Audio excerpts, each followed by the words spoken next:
we have been receiving. So thank you so very much, Liz.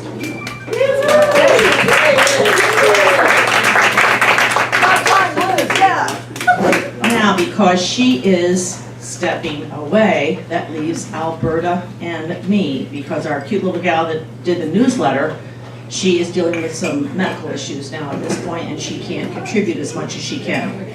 So the newsletter was a very, very nice extra that we had. And so at this time, I think we're going to suspend the newsletter. We're going to keep our Facebook page open. Our Facebook page is where we're going to post announcements of who's going to be speaking. Stanley will have his video of the presentations that we have, so it's all going to be there. Updates of things will be there. And if you are a member of that group and you have an activity that you want to notify us all about, you're able to post on that page. And so it will become it will belong to all of us instead of just a couple few people. So don't be looking for weekly announcements. Don't be looking for your newsletter coming into your email box. Just go on the Facebook page if you happen to have Facebook, and all your information will be there. I know that's a big change, but there's only so much that two people can do. And Alberta's not here today. She's at a reunion, and then she's going to be out in San Diego the end of September. So there's only so much we can do. So, and the whole point of this group was that we could come together, we could share information, and we could feel like we had other like-minded people where we could be active and do some great things. So, as we have done in the past, we use this beginning portion of time to make announcements. So if anybody has an announcement that they would like to share with all the folks here. Monica Lira. I have one sign left with me today, and I had a new set come in. I haven't opened it yet. It has Nepalese on the bottom instead of the Arabic now. And that was requested by somebody here. So I'll be bringing those next week. Next Monday, we have a speaker, Elena Jokum with Equality Ohio, who is going to be speaking about Equality Ohio and what they do, and their help that they've given probably to Amberley Village to write a sort of a resolution, not really a resolution. I know there's another word for it, but it's not quite a resolution because we don't have any laws backing it up, but covering lesbian, gays, bisexuals in Amberley and others. A proclamation, perhaps? Okay. So she's going to be discussing that and the help she's given us. That will be the end of our evening at Red Rose Pizzeria. And that's located at 5915 Hamilton Ave. At 6 p.m. we go till 8. You're welcome to join us. The cost is again $10 for an amazing pizza and the other wonderful goodies she gives us. Thank you. Yes, maybe some of you like to join me. I'm standing out for peace on Tuesdays, 4:30 at Liberty and Reading by the casino there. Or if you have other signs you want to bring, that's fine too. Thousands of cars go by there. You get a lot of exposure. Every Tuesday at 4:30, Liberty and Reading. And you just have to pay me $20 and I'll let you stand.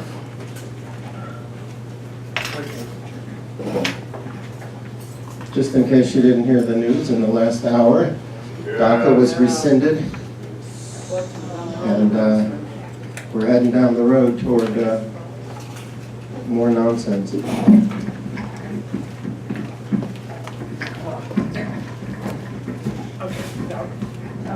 About DACA, you may know that there is a protest at 4:30 today.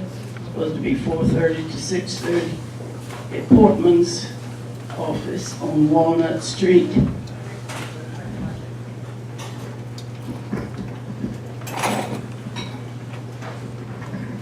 Hi, my name is Patty. I was here last week for the first time. I put some papers, it's at the far end of the bar up there, It's in regards to a report from the Harvard Law School. They looked into Ohio's death penalty system. There's a website you can go to for the full report, but some of the statistics are here. At the bottom of the page, PAD, the group that I am with, Presbyterian Action Against the Death Penalty, we're inviting people and encouraging people to cut that top part off and mail that along with a brief handwritten note to the governor asking him to put executions on hold. And you can also call the governor, or as I did, do both. Thanks. Next Thursday, September 12th, at the Community Action Center on Reading Road, where the old Swifton Commons used to be, is going to be the NAACP hosting the Cincinnati School Board Forum. So in other words, members of the school board will be there to be able to field questions, and that is sponsored by the NAACP. Does anybody know if there's going to be any organized protests when the Westboro Baptist Church comes to town tomorrow? Oh my God. Oak Hills High School. Oak Hills High School. They're dismissing all of the students early. So that's. Can you explain more about it, Peggy? Yeah, go ahead. They are coming because they do not like the inclusionary practices of Oak Hills High School on gay and lesbians and transgender students, and so therefore they're going to protest out there. The school board at Oak Hills has determined they're going to dismiss all of the children early so that they are not there, and then they're going to, apparently Westboro is then going to go down to UC and make a protest there. So it's a small group, but there is a counter-protest that is going to be going on outside of Oak Hills High School, and that's being organized by the folks out at Oak Hills. But then I believe there's also an organized counter-protest at UC. Is there a place online maybe that they can get information, do you know? Yeah, probably an indivisible group, I would think. But I have not seen anything online. This is just by word of mouth that I've heard from other teachers from Oak Hills District. It's in the Inquirer today. The school board forum will be on September 12th at Community Action Center on Reading Road. Robert, do you remember the time? Let's say 7. 7 o'clock, 7 to I think 8:30. And there are, what, 12 candidates that are running. It was very interesting when the Cincinnati Educational Justice Coalition sent out questionnaires. We only received 10 questionnaires back. We did not receive questionnaires back from all of the candidates, which I thought was quite telling. Could I just say one thing about this Westboro? Yes. I got a lot in my voice. Oh. They were outside our synagogue a while back for the same reason, because we were inclusive. I had this sensation I wanted to pick up a 2x4 and whack them with it. And then I didn't. And then I looked into where they get their money. 2 of the daughters of the guy who runs it, I believe, are attorneys, and they get their money to fund their poison by suing people if they can somehow get it together that you were aggressive towards them or whatever. So leave the 2x4 at home if you have to. Just, you don't want to supply them with money, that's all. What group is that? Baptist, Westboro Baptist Church. God hates fags. God hates fags. Yeah. You didn't know Yeah, you didn't know that? They're in Cincinnati. I've been out of town for about a week, but the Tri-State Freethinkers, I think, is also organizing counter-protests. And you can find them online, Tri-State Freethinkers. All right, Cincinnati Educational Justice Coalition. I love this event. Glad to see everyone. Hope everybody had a nice Labor Day. I sure did. The big news with our organization is that our candidate report card will be issued, I believe, on Thursday or Friday. And I have not seen the results, so I couldn't tell you what it was. But there's been a lot of interest around that. Our report card is the first time we've ever done it, and I think it is going to shake up the race. So next Tuesday I'll have some. Thank you. Bob.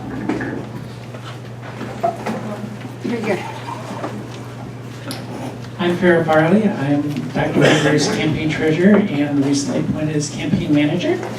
The campaign is now in full swing. We've done our national press release and we've made our initial contact with all the Democratic organizations in Southwest Ohio and statewide. We are now in exactly what we were saying a second ago. We're in the report card phase and we're going out to various organizations, showing them our platform and showing them the things that we believe in. Dr. Weaver's site, Win with Weaver, has a couple things on there. We would really like you to visit the site and give your opinion. There's places to give your opinion on issues. There's places to let us know people that we should be introduced to. And of course, there's the opportunity to volunteer because we're going to need a lot of people we're going to need a lot of boots on the ground because the person we'll be running against, Mr. Shabbat, is extremely well funded and he's already got an organized machine, so we're going to need a lot of help on that. And of course, like any other campaign, we need contributions. Please tell your friends to take a look at the site, and if they like what they see and they believe in what we're doing, have them contribute to the best of their ability. Thank you. Before I speak, I have two announcements.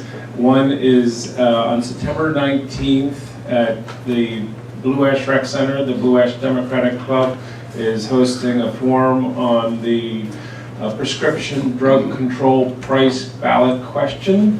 That's at 7 o'clock down in the basement of the rec center, September 19th. Yes. And the second thing is this Thursday at the VA, the union's holding a little rally about the extreme lack of vacancies within the VA hospital system. At noon. Any more announcements? Did you mention that we have our numbers for our petition signatures? Oh! Yeah, Hamilton County and Hamilton County, I believe Montgomery County, Cuyahoga County, the Franklin County, they all came in as having the number of signatures, verified signatures for the redistricting. Now, it's going to be... Good job, everybody! But it's always a challenge to get those rural areas and get those kinds of petitions, and so we might have to make a more concerted effort to get out to the rural areas and get it done. Did we meet the number that we needed, or did we meet twice the number that we needed? Which did we They need? would have given you the twice the number. Twice the number? Yeah. They would have given that number. Yeah, What's the answer? Twice, we think. twice, yeah, that's right. They wouldn't say we'd stop if they didn't have it. Could I say something about our speaker? That's good. Don't listen to it. No, that isn't it. That isn't it. I've known Rob for, I think, at least 20 years, something like that. He's a two-time cancer survivor, and it was cancer, I think, that originally brought him to issues of medical marijuana. And I just learned that yesterday Ozzie Davis said, if you look in the dictionary under persistence, you ought to see his picture. He's been fighting this fight for 20 years, as long as I've known him. So, you know, whatever else we have to say in introducing him, I just want to say, Ozzie's right. Nobody's worked harder or longer. Even walking around for years with a colostomy bag attached to the front of him, he still kept fighting for this when it was unpopular, when people gave him a lot of crap, and they told him, no way, it's never going to happen. He's been on it. He's been on it. I can't think of a better announcement or a better introduction for Rob. You're on. Okay. Hey, Rob. Okay. Well, we'll skip the long, drawn-out bio that I supplied, but that's okay. Let me start out with arranging just some surprise slides here. There we go. Keep those under wraps. Okay. Let's see if I can do two things at once. Oh, could you focus that, please? I did once. Did it unfocus itself? You are still into photography, right? Yeah. There you go. There it is. Good. Okay, great. Great. This is loud. In the back there, I speak too loud. I tend to go like this, and so I think I need to go like this. Let's try it without. Hi, my name is Rob Ryan. Can anyone not hear me? That's good. That's good? Use the microphone. Okay. All right, but just say like this. If I start going like this. Okay. Well, thank you very much, Liz, for inviting me here. I really appreciate that. And I actually see a few familiar faces in the crowd. I haven't been to the Lloyd house in quite some time. Yeah. But I was pointing that out to my family who was visiting here just this past weekend. We're here to, I think the title is Medical Marijuana, Ready or Not, Here It Comes. Because the relegalization of medical cannabis, that's its real name, by the way, marijuana, is spelled with an H, and that's the official spelling in the Ohio Revised Code and the federal code as well. And it goes all the way back to its actual racist roots. But anyway, House Bill 523 is the discussion today. And let's see if I go the right way. Nope, the other way. I am the executive director of the Ohio Patient Network, the oldest medical marijuana organization here in Ohio. And we've been involved in every single failed legislative effort and every ballot effort to date. Okay? Oops, what did I do? Our mission is to re-legalize cannabis, aka marijuana, weed, ganja, whatever you want to call it. It's got lots of different names, for medical use. As I said, we're the oldest coalition. We have attorneys, doctors, lawyers, and Indian chiefs on our board. Okay. I just say that euphemistically about the Indian chiefs. Did you get the picture? And we provide information to groups like yours, and as well as to legislators and to doctors. Our vision of the future is where marijuana, cannabis, is reintegrated into the medical applications for a variety of conditions. And some people say, well, what's your position on legalization?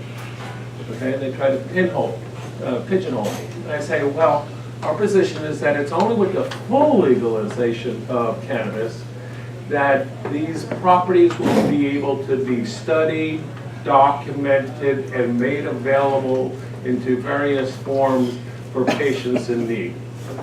I don't quibble about that. There's me. If you look somewhere on the Ohio Patient Network website, there is a picture like that with my wife from my testimony at the hearings. Just a note, I testified more than anybody else in this state. They asked me more questions than anybody else in the state, and I've influenced, there's not as many rules as I would have liked to have changed. But that's neither here nor there. And a little bit of background myself. I am not a doctor, and I'm not going to pretend to be a doctor. Okay, some people think I'm a lawyer. I'm not. I'm an aerospace engineer. I've designed spacecraft and rockets for my career. Okay, I'm a comeback to Ohio. I started my career at General Electric, left, and went to NASA for over a decade, and then came back and finished my career at GE. One thing I'll have to say is if during this conversation there's any questions, don't hesitate, okay? I like answering questions, okay?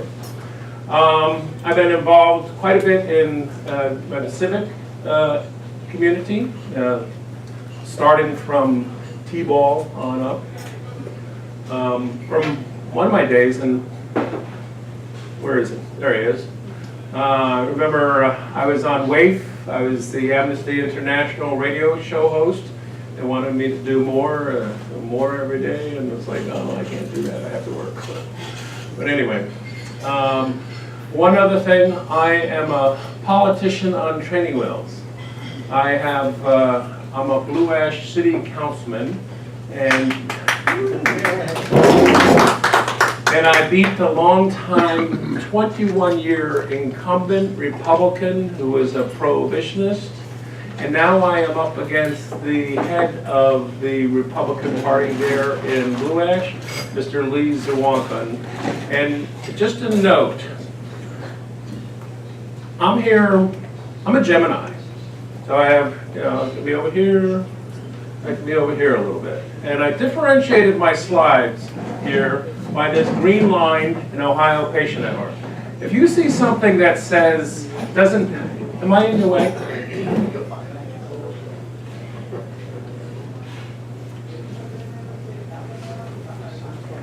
Is that better? Yeah. You never can please everybody. You can't come away yet. You can never please everybody. There we go. All right. Okay? Okay. So anytime you don't see the green line in Ohio Patient Network, that's me. That's Rob Ryan, Blue Ash City Councilman, saying something. Okay, so just be forewarned. Oh, if you visit the Lloyd Library, you can find an extensive amount of material on cannabis medicines from their pharmaceutical history. Okay, here's just a variety of things that you might find at the Lloyd Library. Believe it or not, marijuana has only been illegal for a very, very short period of time historically. It's been used for thousands of years, actually. Now we're going to start with a short history of the law. In 1937, the Marijuana Tax Act was enacted with the medical societies objecting. Dr. Woodward, I believe. And he was shouted down by some senator saying, it's a Mexican narcotic. And what's that? I can't win. Well, in the late 60s, this is a catch-22 kind of law. You had to have the stamp in order to have the marijuana. If you don't have the stamp and you had the marijuana, you were in violation of the law. It was just a law that you could never actually be in compliance with. But in the late 60s, it was challenged and it went all the way up to the Supreme Court, and they ruled it unconstitutional. Okay? So for a small period of time, there was no federal laws about marijuana. Okay? And in the late 60s and early 70s, they came up with the Controlled Dangerous Substance Act. Is anybody here a doctor? Okay, there, okay, there. You all know what Schedule 1 is, right? Okay, good. And Congress tried to be very thoughtful and scientific, and they came up with 3 different categories, or 3 different differentiations. The safety of the substance, the medical application of the substance, and the addictive qualities. And they ranked them 1, 2, 3, 4, or 5. I don't think there's a 6, right? It's just 5. And as I said, it just went lower and lower. And they got stuck on marijuana. Okay? They could not come to terms in where to put it in these various categories. Because frankly, it didn't fit. Okay? And so they went up to the White House and said, President Nixon, okay, his administration, they said, we're stuck. And here's where sound bites come into play, okay? They can be very, very powerful. He said, put it into the most dangerous category as a message to the children. And that soundbite stuck for decades. I use sound bites myself. I debated Mike DeWine over in Centerville, and I packed it with information, and then closed it with the sound bite saying, marijuana, I countered what he said, marijuana is a gateway. It's a gateway off these hard drugs. And all his constituents within the Centerville area applauded, and he was like, I saw him a couple, 2 months ago up in Sharonville, and he said, would you like to debate again? I said, no. So where did Nixon get these ideas? Well, if you look back in history, you'll see some interesting propaganda. You know, reefer madness, devil's harvest, weird orgies, and, you know, quite frankly, you know, I was a young man at one time, and it's like, where did that marijuana go? I was like, you know, come on. Here, I give a little marijuana to a woman, and she's just gonna, you know, pop in bed. But they're just like, where did it go? And so it was never there, first of all. Yes, sir? Who promoted all that crap? The alcohol people, because they were afraid people quit drinking and drug out. There's a variety of folks. The marijuana laws came from a confluence of economics, racism, some industrial concerns, a little throwing DuPont in there. So it was actually a confluence of events. The end of Prohibition, you know, they had to give the Prohibition guys something to do. You know. But all these laws are based on fear. And I used to have periods in there, and the last time I presented this. But my acronym for fear is false evidence appearing real.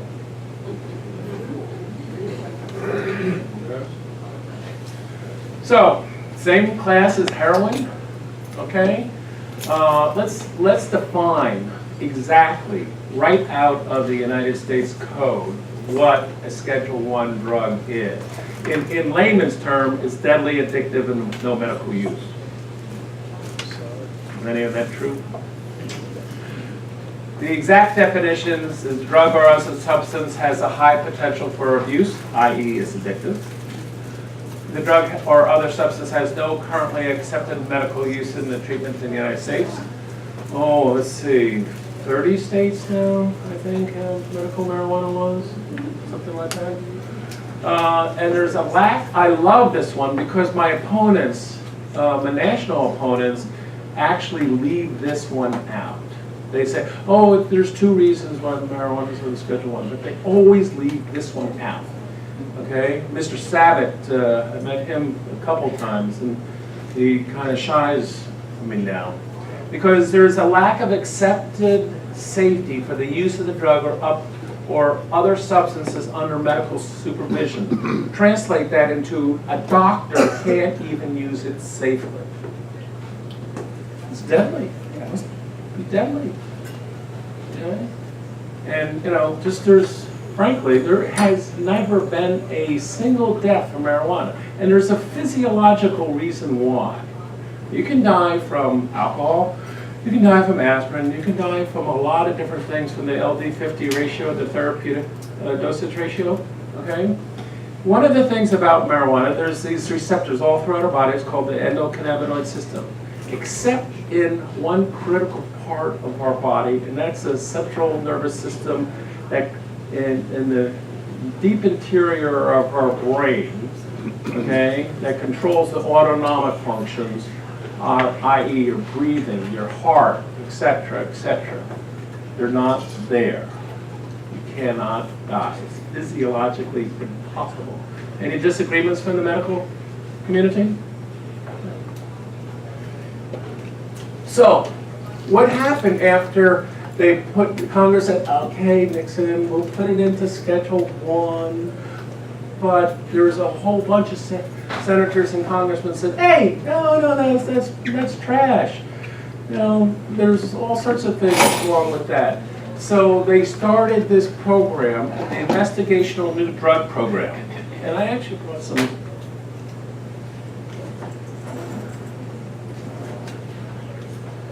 they started a commission, okay? And here's the result of the executive summary. It was done by Governor Schaefer, a Republican conservative governor from Pennsylvania. And it was interesting because the title was Marijuana, a Signal of Misunderstanding. Anyway, they started this investigational new drug program, and NIDA, of all people, National Institute of Drug Abuse, came out with all these research manuals and said, oh my God, it's good for epilepsy, it's good for nausea. There's a very interesting thing there on maternal use and the lack of effect on babies and their mothers, which is probably controversial and saying that today, okay?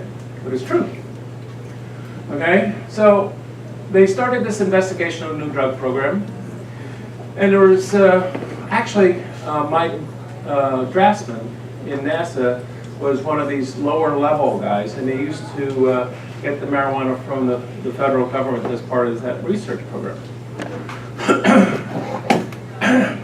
And in the 90s, I remember, what is his name, Ryan White? Yeah. Okay?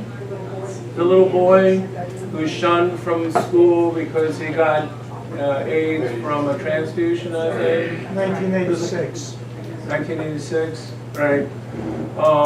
So around the 89, 90, the AIDS epidemic, HIV became very well popularized, or not popularized, but known. Yes. And so primarily the homosexual community was affected.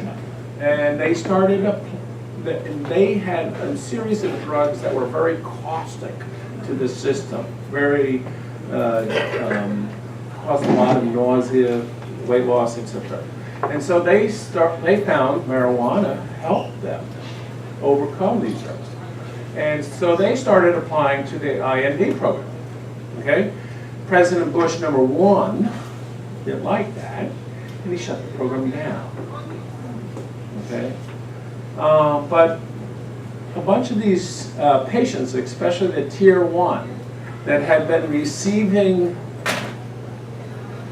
medical marijuana in tins like this, full of 300 when I testified up at the Senate, they said, "Is there anything in that?" I said, "Oh, no, don't open it." Pass it on. You can pass it around. But they have been receiving tins of marijuana just like that, okay? And then in 1996, 3 states passed the earliest medical marijuana laws. Who can name them? Colorado. No. California. California. Oregon. Nope. Vermont. Nope. New York. Nope. 2 more guesses. Ohio. No. Actually, he's right. No. He's right. 1996. 3 states passed medical marijuana laws. The 3rd state was Arizona. Arizona and Ohio were quickly reversed the next year. Okay? And actually Arizona was before California because of its time zone. But anyway. But, all this time the federal government has been lying, quite frankly, about this. Let's see if I can pull something else out.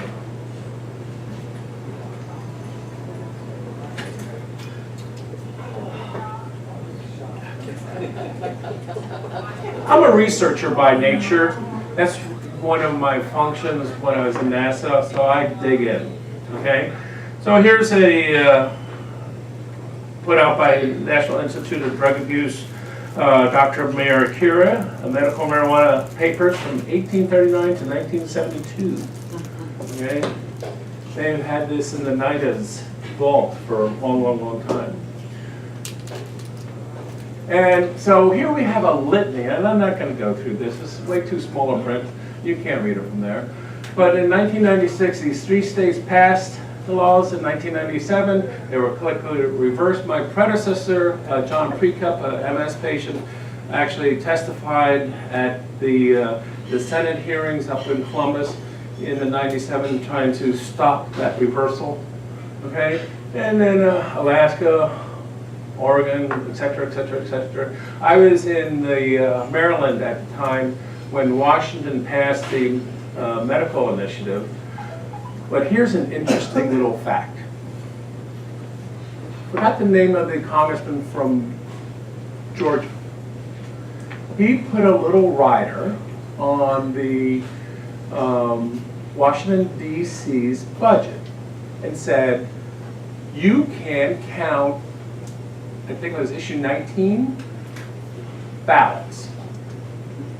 You cannot count the votes. And so they were stuck. They couldn't count votes. And it wasn't until several years later, I think it was in 2010, if I remember, yeah, or 2009, that they were actually allowed, because Congress reversed that restriction, and they said, oh my God, 60% of the people said yes. So they then had the medical marijuana law. And it went on and on and on, Delaware, Massachusetts, Illinois, and so on and so forth, Maryland. I actually had some input into Maryland when I lived there. I'll confess, this is a Democratic meeting, so bear with me. I was a member of the Republican Party in Maryland. And okay.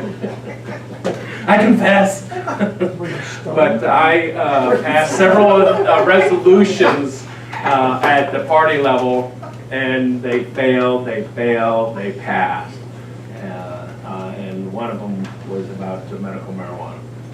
So I had some role in that. I remember President Bush calling Governor Bob Ehrlich. He told me about this and said, don't sign that bill. And he did. But anyway, in 2016, it was a very, very big year for this. 4 states went legal. 4 states went medical, and 4 cities here in Ohio had some sort of decrim kind of law that was passed. Okay? In the meantime, they have still been shipping these things out, and still are today. Okay? What were the 4 cities? And here's a 1997 can. It's a little not as rusty as. Oh, it's empty. Irv Rosenfeld gave me that can. He's a stockbroker down in Florida. You can check him out. And he's been getting cannabis, marijuana, cigarettes for decades. And a favorite picture of him is smoking and driving. Okay, and I have a lot to say about that. I taught the classes for the Ohio Municipal League on medical marijuana and driving. Very, very interesting reception there. At first they were like this, and then at the end they were, we have lots of questions. Yes, sir. I'm just thought this had nothing to do with that really, but wouldn't the cigarette industry be interested in getting into that? They look the same. They look the same. I don't know. Not sure. All right, but any other questions? Okay. I have no comment on that. Yeah. Really? Mr. Mike? You're welcome.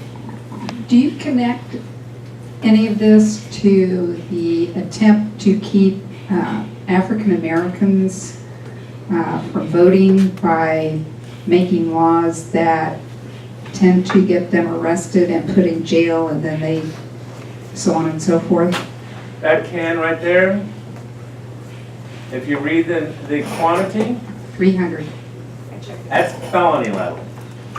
And a number of states, you have felony, you can't vote. period. Ohio's not like that. Right. But Virginia is. There's whole towns in Virginia that's majority of African Americans. And the prisons are full And prisons full. It's from people. let me put it straightforward, okay? All of these drug laws, okay, have deep racist backgrounds. All the way back to the early 1900s, the late 1890s, when they had opium dens in San Francisco.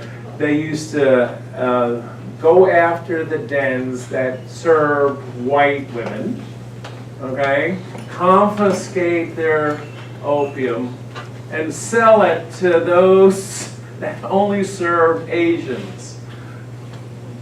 Okay, so these laws have deep racist. Yes, yeah, Michelle Alexander, she did one of her first talks in front of City Council here in Cincinnati. Yeah, I like Michelle. Okay, so these federal patients have been receiving this for decades. Let's see, but let's focus here in Ohio. And somebody's got to ask me about him, okay? But in 1996, as I said, they came up with this law. Senator Blessing, who knows Senator Blessing? Yeah, a guy from the west side. His son is now a representative, I think. And Governor Voinovich convinced Senator Blessing to reverse this bill. And if you know anything about Ohio politics, the first 10 bills, 1, 2, 3, 4, etc. to 10, are priority bills.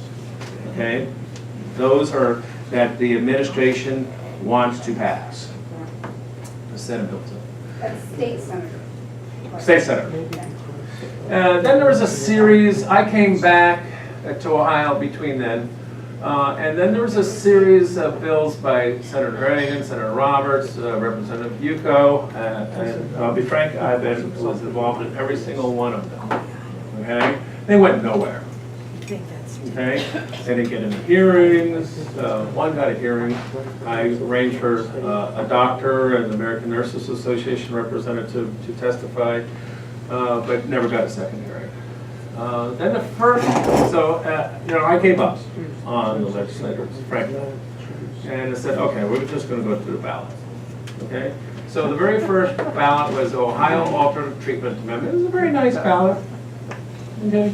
But it didn't have any of the money behind it, so it really didn't have you need money in order to get things signed here in Ohio. That's just the way it is. Okay? Then a series of other ones came along. Another House bill came along. Some more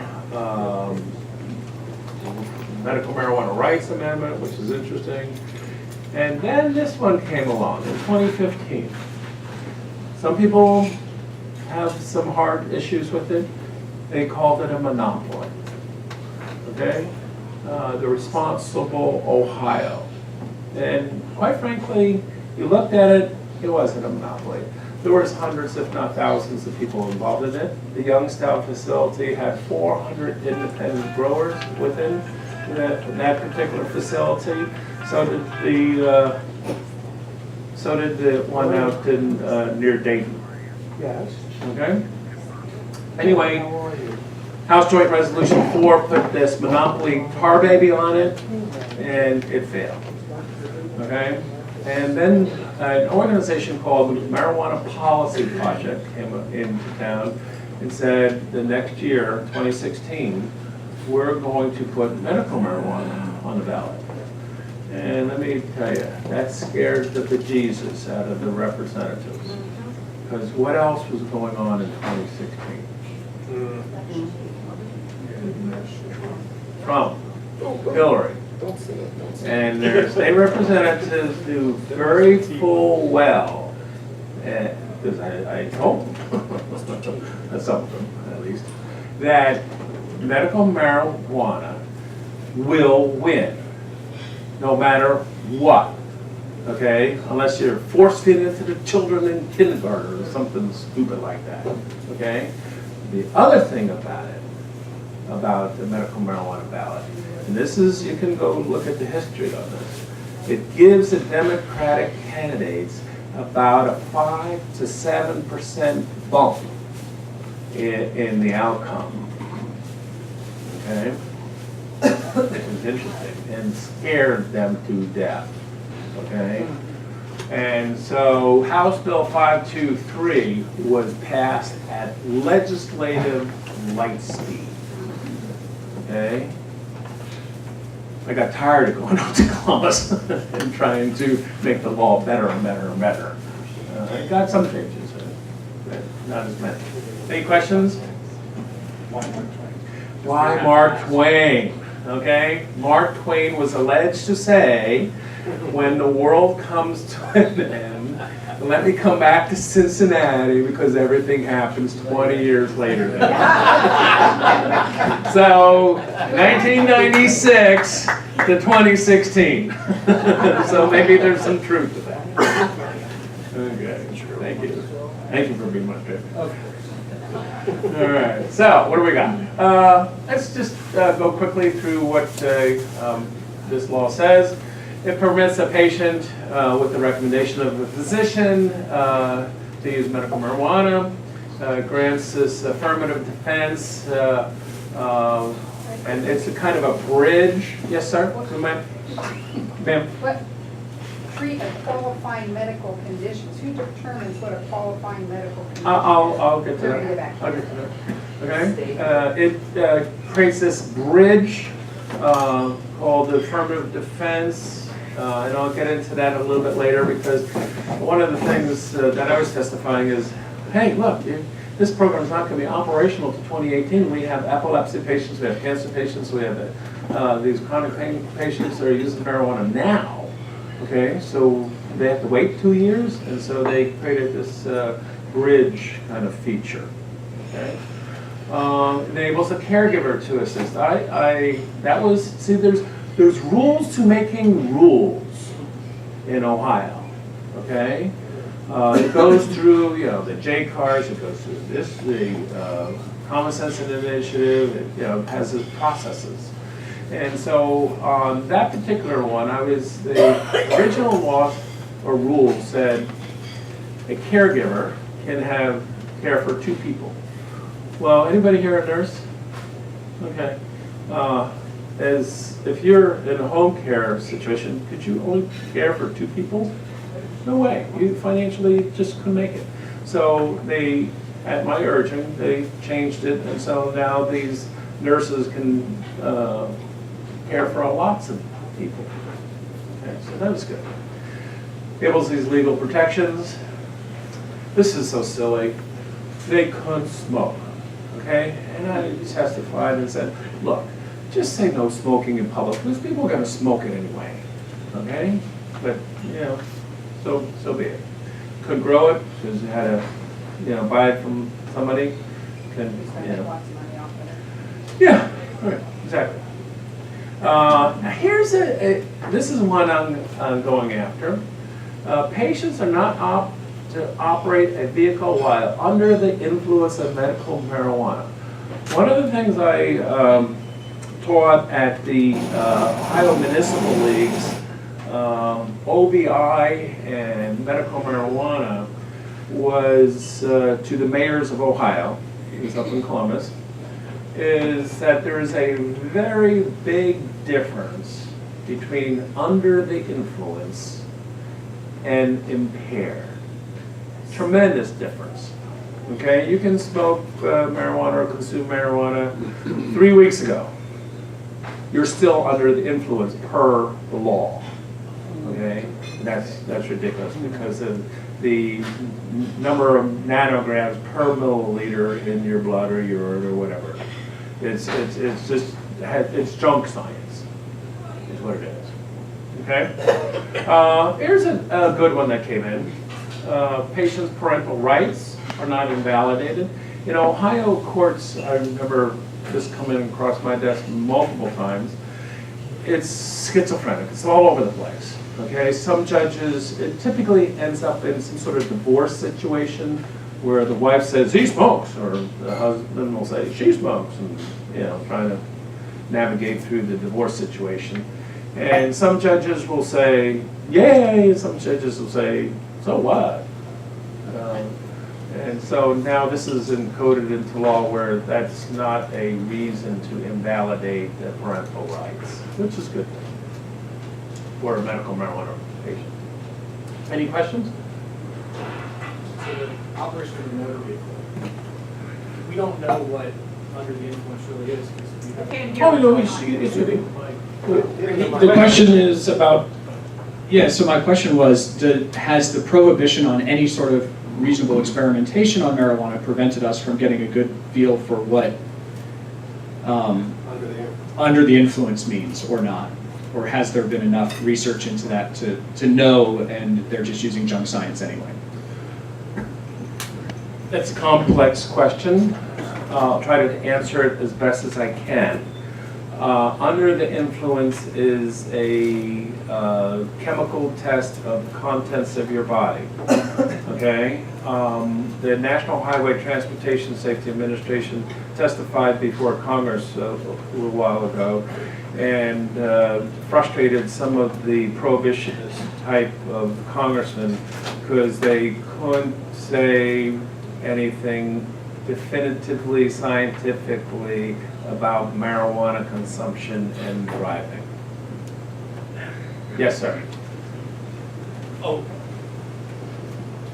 Here comes the mic. Oh, I was going to ask you a question. Use the mic. I know. This has been going a long time, so you would think because of your background, I would even think in the business you were in, somebody has to be running scientific tests on these chemicals that are related to this. There must be tests already been run, and I'm just asking you, have they been run, and what's being done, to authenticate the effects and then the beneficial effects medically. Well, let's stay on target. Okay. This was a book by Dr. John Morgan. He's here from Cincinnati. He was on video a couple times in Wait. Let's see. Marijuana and highway safety. He goes through a series of myths on this, then says what the facts are, and then augments it with a whole series of references here in the back. Okay? And, I liked John, because me and him kind of thought alike. I'm more of a data kind of guy. Okay? And going back to the National Highway Transportation Safety Administration, they're also a data science kind of guy, and they frustrated the congressman because they would not say marijuana impairs your driving. Okay, so they got around this by making this under the influence, which is a per se. Let me be crass. It's a chemical loyalty oath. Okay, that's what it is. But there is a whole series of documents regarding the medical use, and I'll get to that in a minute. Yes? Wait. There has been research into driving. Yes, there has been lots of it, lots of it. The French, the English, the Germans, the Australians. As alcohol makes people speed up, it seems that marijuana makes people slow down. If you want to find out if someone's driving under the influence of marijuana, they're probably driving slowly rather than fast. There's a book out written by a doctor called Stone, which was not a great title, but it was an academic book, and that was reported in that. Yeah, I'm going to put it in slightly different terms, because I had a discussion with a psychologist up in Columbus at one of these events, and we was discussing the difference between alcohol and marijuana. We was actually going back to that propaganda thing about the women and the orgies and all that good stuff.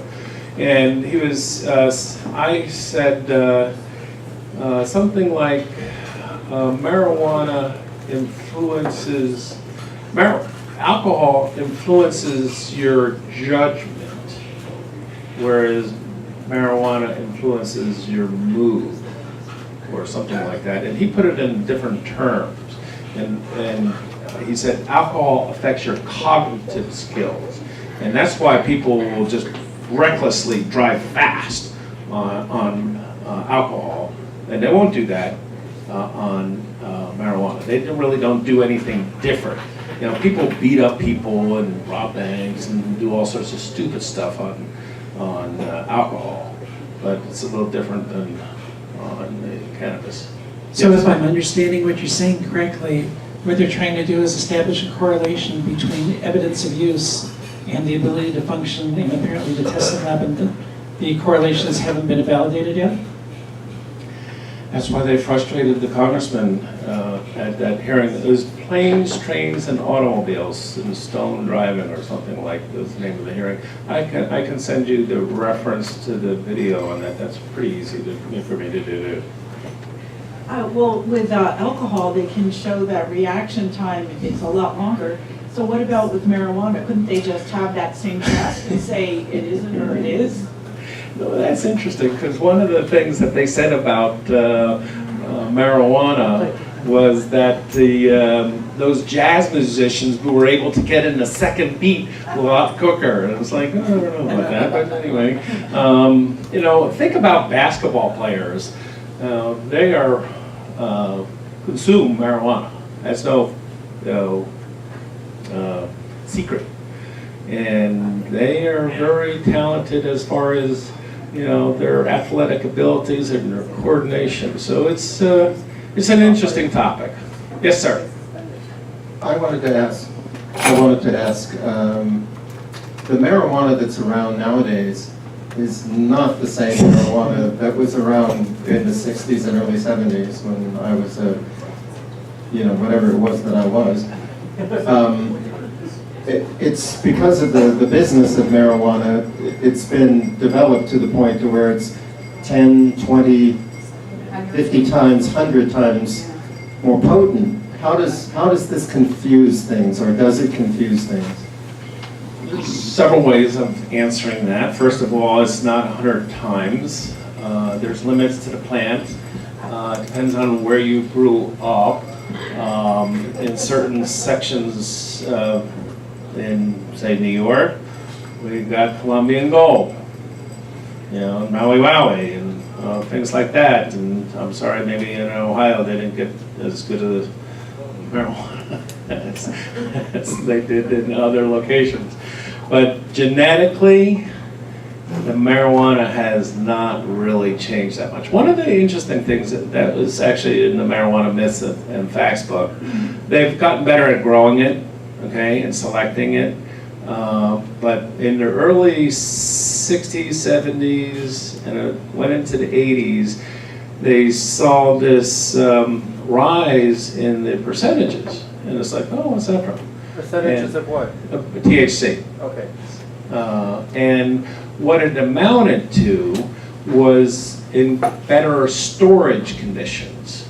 Because cannabis, marijuana can degrade, especially in sunlight and heat. And so in the 60s, you know, they'd be sitting in the hot room and they tested and it's like, oh, this is only 5%. And then in the 90s, where they kept it in a controlled storage condition, it's like, oh, this is 15%. It's like, okay, did it increase, you know, by a factor of 3 over that time? No, it was a difference in the storage condition. Are there not hybrids? There's always been hybrids. Yeah. GMO. Yeah, there's. But no doubt they have gotten better. but there is a genetic cap to how potent marijuana can be. I remember up at the legislators, they kind of, people snickered when the legislator says, you can't have anything over 35% THC, and some of the activists said, oh boy, you got us. You know, we've been working on 40, and it's like you cannot make any, it's very, very rare, and it's only a very small part of the plant that anything becomes that high a percentage. If it lasts for more than 4 hours, you have to see a doctor.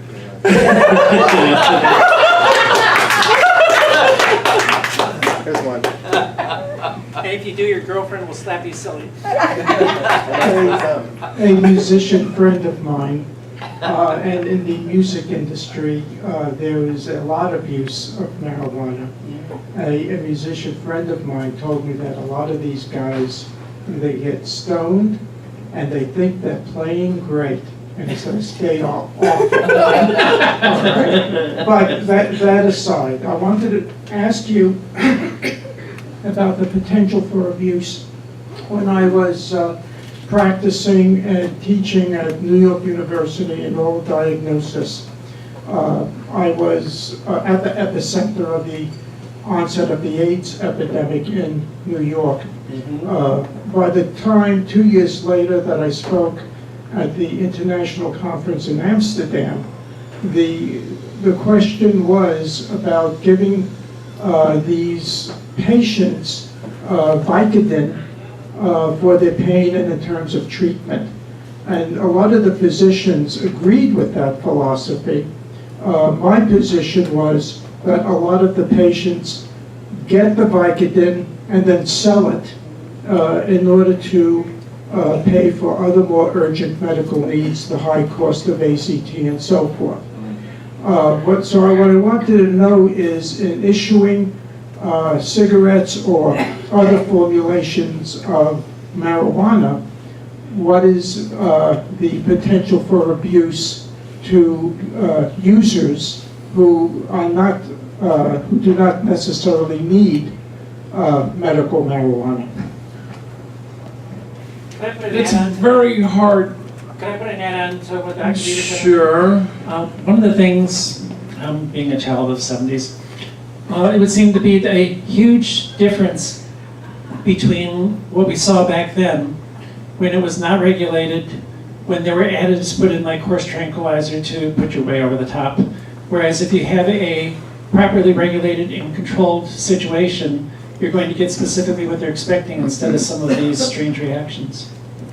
Thank you. I've always been one for product labels. I want to know what I'm buying.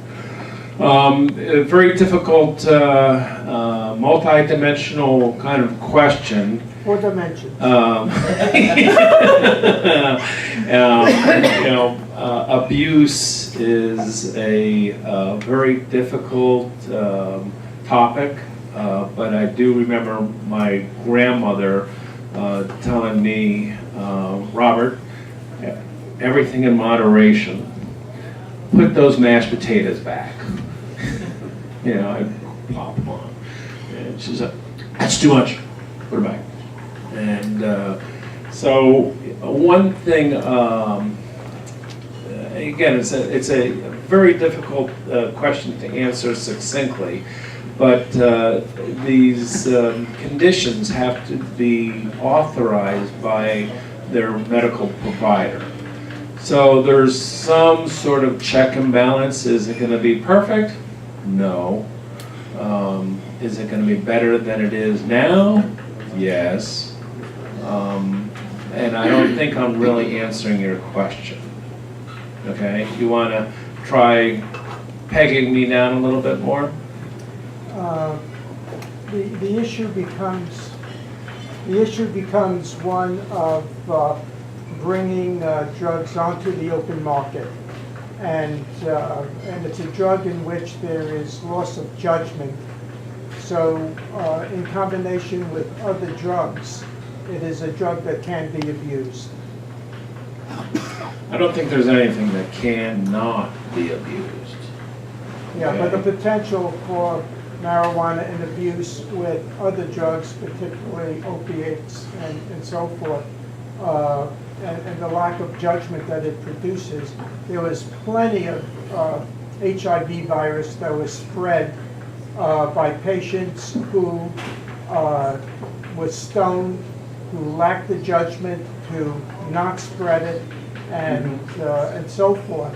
And the nature of marijuana has not changed over the years. No, part of this goes back to judgment, and there's where alcohol versus marijuana is a huge difference.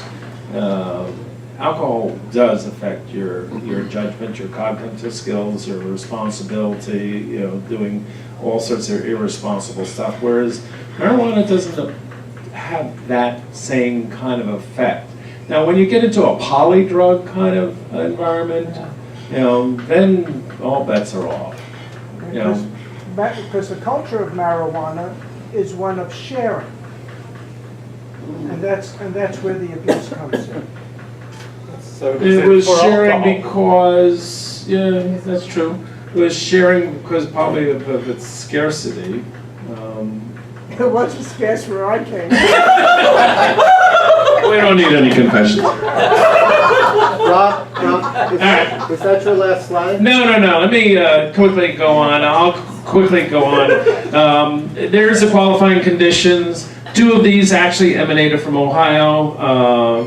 Some of you may know Dr. Ruck Nagel. He used to be the research center from the Sickle Cell Center. I brought him up to Columbus to meet Senator Yuko. And from that conversation, sickle cell anemia, which is a very painful condition, got in. And CTE, which is now being more known about head injuries, is on that.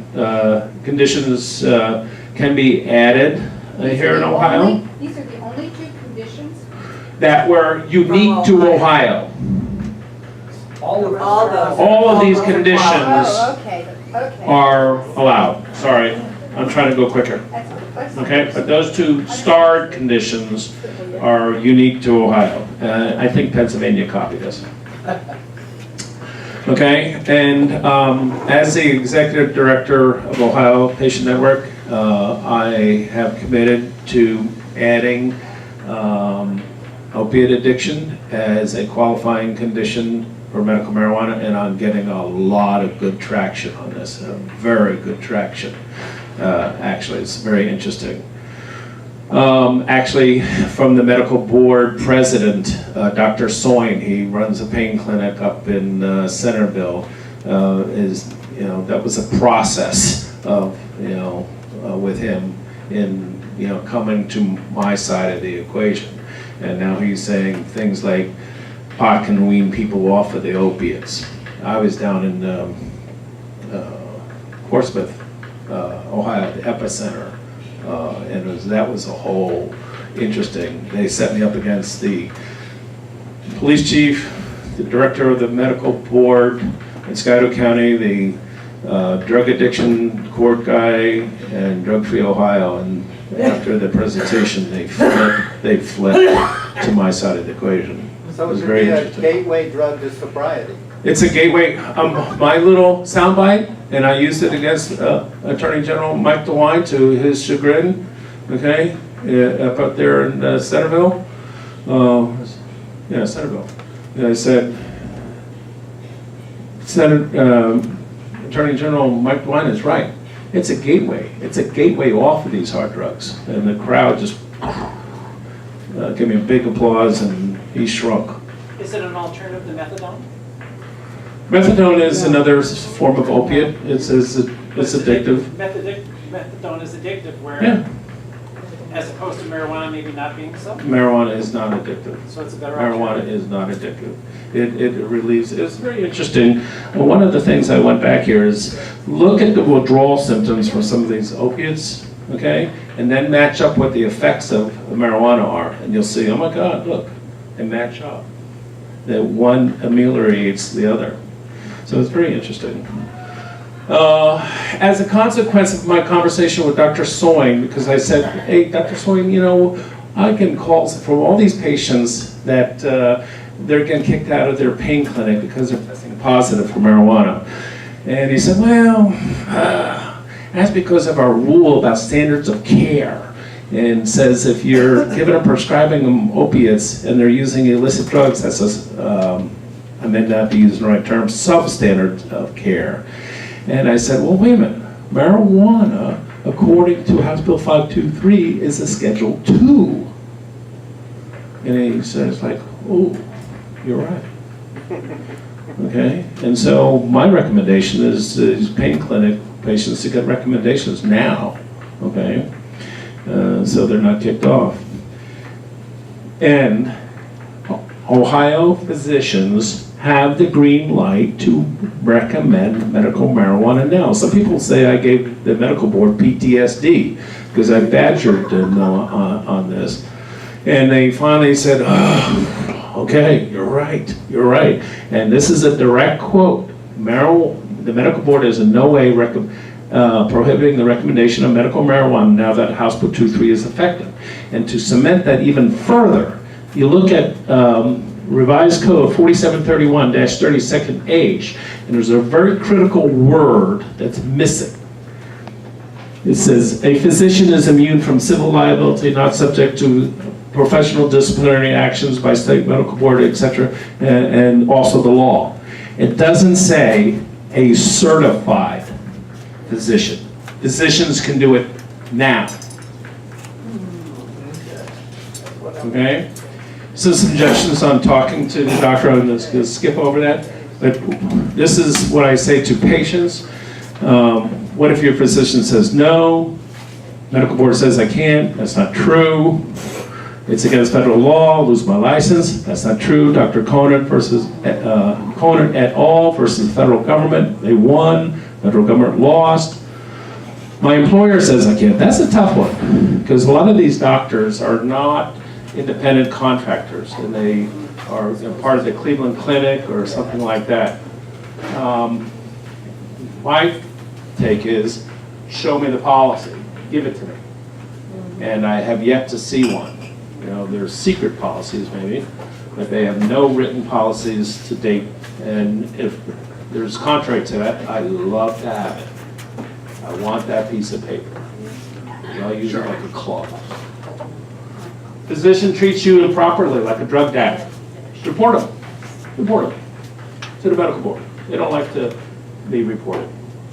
There is a medical marijuana recommendation form, and that's what it looks like. I'm not going to go to that, but you can, that tiny URL or that big URL, it's off on our Ohio Patient Network. There is actually a real life benefit. This is an actual case where they came in, got the marijuana. The guy said, I have a recommendation. They gave it back the next day and said they're sorry. And gave it all back to them and said, we're not going to prosecute. Doctors, this is a great, for anybody who's in the medical field, I would highly recommend. There was 2 days worth of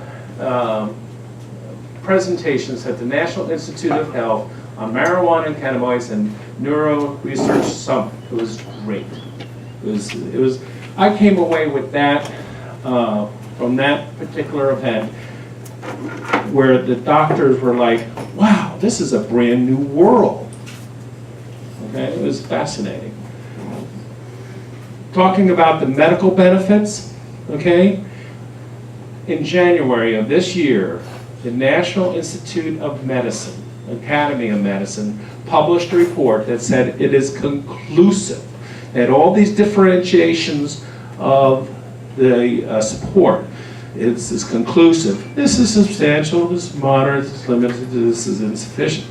Is conclusive for chronic pain, antiemetic, i.e. for cancer, chemotherapy-induced nausea, which was where I was, okay? And for spasticity conditions like MS, Parkinson's, etc. And here's their report, right here. Backs up by data from Oregon and Colorado. The top three, the pain, spasms, nausea. getting into a little bit of a different vernacular. The seniors are the largest growing population. I spoke to some senior centers, and it was very, very fascinating what the seniors have to say. And I love this cartoon. The gentleman saying, if you can't read it from there, it says, "My joints are stiff," and his wife is saying, "It's because you're rolling them too tight." A little bit of warning though, for seniors taking marijuana. Everybody says, "Oh, the gummy bears, they taste good." It's like very easy to take too much, and say, "Oh, I'll have another. I'll have another. I'll have another. Oh, let me have another." And it's like, "Ooh, that's too much." So the sublingual or the inhale are much more in the medical vernacular self-titration, right? How many different drugs are self-titrated? On the label says, "Take as needed." That's self-titration, okay? Oh, what about those other guys? This is a cartoon after they passed the bill. It says medical pot bill. And so like, oh, what a bummer. Okay, this is where now I'm going to get into politics. This is more my arena. Okay, this is a poll for a couple decades of marijuana legalization. And it kind of wandered around. But right here in 1989, it took a very distinct turn. Okay? It went up. Anybody know why? Anybody have a theory why in 1989, 1990 it went up like that?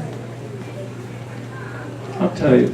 My theory is that the internet became available. Information became available. The Ledane Commission, the Marijuana Commission, the Indian Hemp Commission, so on and so forth. These all became available to people through digitization. This is from 1988 to 2017. There's my reason. Internet becomes more available. A little bit of polling wording question. I used to say, in some of my speeches, I'd say, "Should we legalize marijuana?" The standard answer, "Oh, no. We shouldn't legalize marijuana." Then I'd say, "Should we tax, regulate, and control marijuana?" "Oh, yes. Same question, different phrasing. Okay? I can write an equation for this. I have written an equation for this. I know what it's going to be next year, within a certain degree. Politics. President of the United States versus the various pot initiatives. In every single election since 1996, the winning presidential candidate in that state has not gotten as many votes as the marijuana initiatives. Even Trump, he got, out of those 8 states, he got 13.2 million votes. Marijuana, 19.3. Marijuana for president. I don't know if I go that far. But here's just a map of the United States. I didn't include the CBD states. That's just some oddity, actually. Okay? Now, talk about mainstream support. Whoa. Yes, whoa. The American Legion, emanating from Blue Ash, Ohio, passed a recommendation that doctors can talk about it. They can make recommendations, and if you look back on the way out, there's a policy statement by the VA saying they can't even talk about it. Okay? That resolution went from the post level of Blue Ash, it went to the county level here in Hamilton County, it went to the region in Ohio, it went to the state convention in July in Dayton, and it just passed a few weeks ago in Reno, Nevada at their annual 99th convention, and it went bam. And so this is very, very important. How many people are going to say no to the veterans? Okay, so this is going to be a very powerful to the future. Okay? And every once in a while, there's a reward for somebody like me. Okay? This little girl, Addison Benton, her mother is right there. Raise your hand. Okay? She snuck in. And so after this meeting, if you want to ask her any questions about a realistic use of her child's use of THC, right? THC and THCA. Right. The whole plan. The whole plan. Yep. Okay? And I remember her grandmother saying something nice about me. THCA is? There's THCA, V, CBG, CBN. There's a whole range of constituents, and this is where I get back to my original statement. Marijuana and cannabis needs to be studied, documented, and made available to patients in need. Okay. Going to politics. Oh, notice the line is gone. Okay. This is where Democrats need to step up the game a little bit. I agree. Okay? Go girl. I ran against a longtime 21-year, stop him from getting to 22, incumbent Republican Blue Ash, Ohio. Okay? This is me sitting in front of the Blue Ash Library with Vote Ryan and asking for signatures. I won. Looks like the Buckeye League. I won. Okay? And now, there's a little bit of history there. 1971. This is on tape, by the way. I want, quote, this is not me speaking, I want a goddamn strong statement on marijuana. I mean one that, on marijuana, that just tears the ass out of them. You know, it's a funny thing about every one of these bastards. They're out there for legalizing marijuana. They're Jewish. And there's another statement in there about blacks as well. Okay? Mayor Zawonka, April 13, 2017, said medical marijuana is for fake doctors and for fake patients. He's a Trumper. He's a... Yeah, there he is. He's handing out his election support for Donald Trump. By the way, I'm running against him. So tell your Blue Ash friends, you know, vote for Rob. If you want to make some massive donations, you can do that too. Okay? All right, there's a bunch of issues and concerns, and some of these questions have already been vocalized, but I like this one. I remember Cecil Thomas. Okay, me and him were on WLW.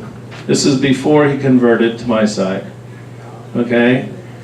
And I asked Cecil, I said, Cecil, what is your moral or ethical justification for putting people in jail for possessing or consuming marijuana?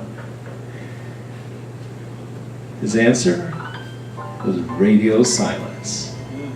He's like, I can't. He couldn't answer. And every once in a while, I ask that question, and it says, it's against the law. And I retorted back to him right away. I said, wait a minute, that's not the question I asked. It used to be the law that we could own people. Okay? I said, what is the moral or ethical justification for that? And they always kind of like, I can't answer the question. So anyway, I'm gonna cut it out, and now it's free time for questions and answers, and you can cut me off. Let's conclude the meeting at this time. If you would like to stay and ask Rob more questions, then feel free to do so. We have this room until 2 o'clock. But for the rest of us, thank you very much. You have enlightened us tremendously. And the more we get behind this, the more we'll know. So the research, the R&D that we need to do on marijuana, and thank you very much for being here to talk to someone that has has experienced this day to day. Thank you. And I'm gonna put one last plug in. If you all shop at Kroger's, you have this little card, your Plus card, now that, Kroger's of all people, is donating to the Ohio Patient Network. Sometimes I think they maybe wanting to put something between their liquor store and their pharmacy next to the bank or something, I don't know. Thank you very much. I would just like to add, because apparently Rob didn't bring us any brownies, there's plenty of food here that's going to get tossed out if you don't load it up in containers and take it home with you, so please do.